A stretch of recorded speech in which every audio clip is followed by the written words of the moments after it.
Masyarakat Kota Ambon dan sekitarnya di Provinsi Maluku dikejutkan gempa 5 kali dalam waktu yang berdekatan. Gempa menyebabkan kerusakan di sejumlah bangunan di Kota Ambon. Akibat gempa, sejumlah bangunan rusak, diantaranya adalah pusat perbelanjaan Maluku City Mall, bioskop Ambon City Center, dan Bandara Patimura. Menurut data BMKG yang beredar, gempa pertama dengan kekuatan 5,7 skala Richter dengan pusat gempa di laut pada kedalaman 10 km pada 50 km barat daya Kota Ambon pukul 18.31 waktu Indonesia Barat. Gempa kedua dengan kekuatan 5,6 skala Richter dengan pusat gempa di laut pada kedalaman 40 km pada 47 km barat daya Kota Ambon, Selasa pukul 18.31 waktu Indonesia Barat. Kemudian gempa ketiga dengan kekuatan 6,2 skala Richter dengan pusat gempa di laut pada kedalaman 10 km pada 38 km barat daya Kota Ambon, pukul 18.50 waktu Indonesia Barat.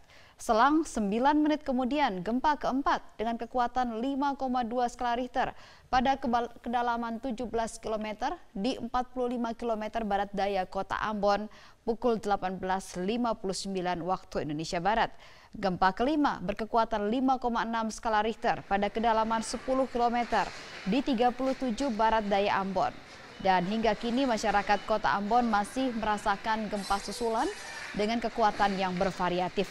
Dihimbau masyarakat yang masih berada di luar rumah untuk mengantisipasi gempa susulan.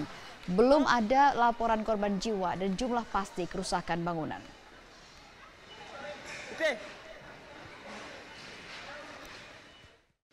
Selamat pagi, Anda menyaksikan Headline News pukul 10 waktu Indonesia Barat. Mulai hari ini pemerintah mewajibkan penggunaan kartu tol elektronik untuk pembayaran di gardu tol. Penerapan aturan ini bertujuan untuk mengurai kemacetan yang kerap terjadi di gerbang tol.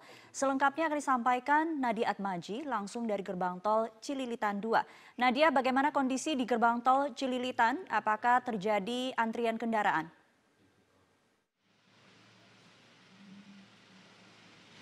Sumi, terkait dengan antrian kendaraan di tempat saat ini saya berada, yaitu di gerbang tol Cililitan 2, yaitu bervariasi karena pada pukul 7.15 waktu Indonesia Barat tadi sempat ada antrian kendaraan sekitar 300 hingga 500 meter. Hal ini dikarenakan pada pukul tersebut rata-rata masyarakat yang dari arah Jagorawi bersama-sama ke arah Jakarta untuk berangkat kantor. Namun pada pukul 9.30 waktu Indonesia Barat tadi kami pantau tidak ada antrian kendaraan, yang artinya sekitar 2-3 kendaraan saja yang menumpuk di gardu tol ini, namun kemudian dengan cepat bisa melewati proses transaksi dan lewat dari gardu tol. Nah, sekarang saat ini sekitar pukul 10.00 waktu Indonesia Barat sempat kami lihat ini ada antrian kendaraan hingga sekitar 10 kendaraan dilihat di sana. Namun kalau kita ingin melihat bagaimana kesadaran masyarakat pengendara kendaraan bermotor ini yang melewati di gardu tol ini, sebagian besar secara umum kami melihat sudah menggunakan kartu e-tol untuk proses pembayarannya. Di kawasan Cililitan ini ada 3 gerbang tol, yaitu gerbang tol Cililitan 1, 2, dan 3. Dengan total ini ada 18 gardu tol.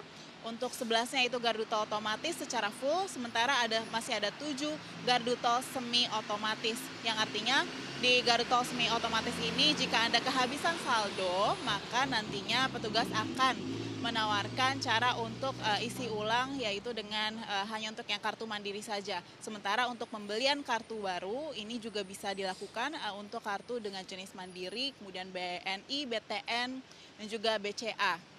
Dan juga ada juga BRI, dan ini harganya hanya sesuai dengan saldonya, yaitu Rp50.000. Demikian Sumi, kembali ke studio. Baik, terima kasih Nadia Atmaji untuk informasinya.